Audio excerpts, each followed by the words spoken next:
Alors aujourd'hui on fait une petite vidéo au téléphone portable. J'ai la flemme de sortir la GoPro. C'est le jour du contrôle technique de cette vieille guimbarde, une Renault Fuego Turbo. Donc on s'est fait toute belle, on n'a rien fait du tout en fait, hein. Elle est même plutôt sale, mais c'est pas grave. Et donc on va aller voir le docteur, enfin non pas le docteur, hein. Si, on va faire un check-up et puis on ira voir peut-être le docteur après s'il y a des choses à voir. Mais bon, pour le coup, on va rouler un peu à côté de la maison et puis on va aller voir ce qui se passe, si on a quelque chose à faire ou pas. Allez, c'est parti. On va pas vous filmer le trajet qui est inutile. C'est marrant, il y a les clés sur le contact ou quoi? Non.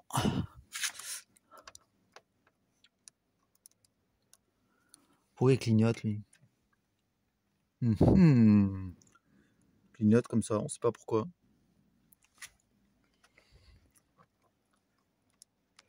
Normalement, son contact, je devrais avoir l'heure.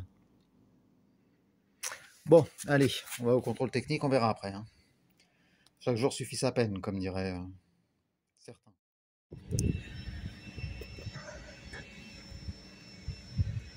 On avance sereinement avec le capot ouvert.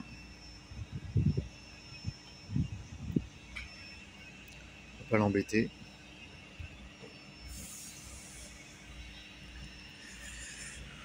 Tranquillou.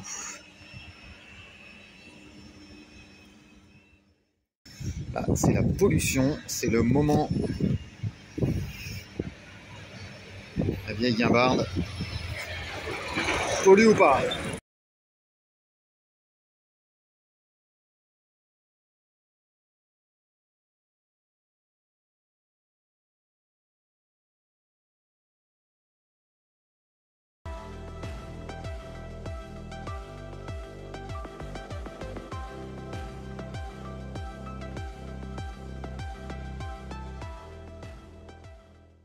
Alors, ce contrôle technique, et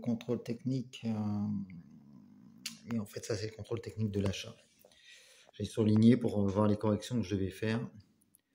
Donc, on avait feu de croisement, réglage trop à corriger, donc ça avait été corrigé de l'achat. Bascule du siège, mauvaise fixation.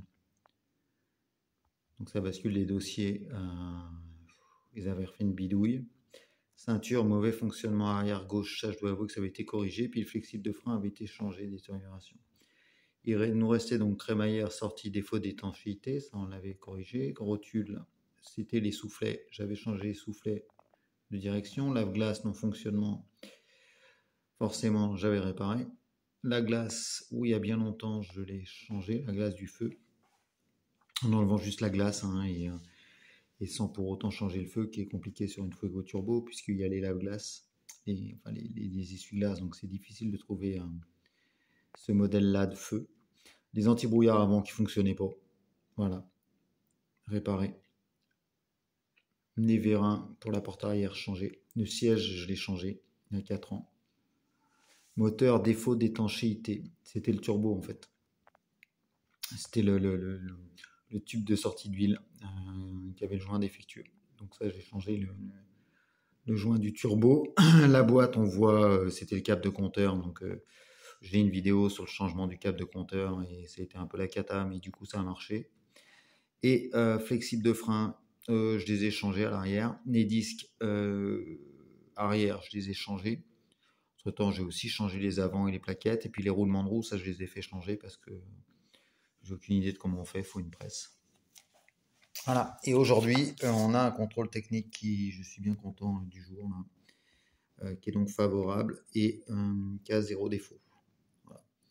Donc, enfin pour moi, 0 défaut, parce que le défaut qui relève, qui existait avant certainement aussi, qui est une différence de numéro, le numéro de série de frappe du véhicule, déjà, il dit qu'il y a un écart. Et alors moi, je serais curieux de voir quel est l'écart entre les deux. 11,36. Voilà. Sur la carte grise, manifestement, il manque le 1. Bon, en tout cas, on peux dire que c'est passé avec un certain succès. Donc je suis plutôt content pour mon petit véhicule qui date donc de 83. Voilà, favorable. Et puis ensuite, je masque un peu ça, je sais pas trop ce qu'il y a à voir. Mais en tout cas, au niveau de la pollution, on est nickel avec un 0,15. Il faut être inférieur à 0, à 4,5. Faut être croisement, le réglage est bon. Gauche comme droite. Il n'y a pas de déséquilibre au niveau du freinage, ni au niveau de la suspension. Et puis le ripage est complètement dans les normes. Donc bon, il n'y a pas plus grand chose que ça à dire. On est tout bon. Voilà.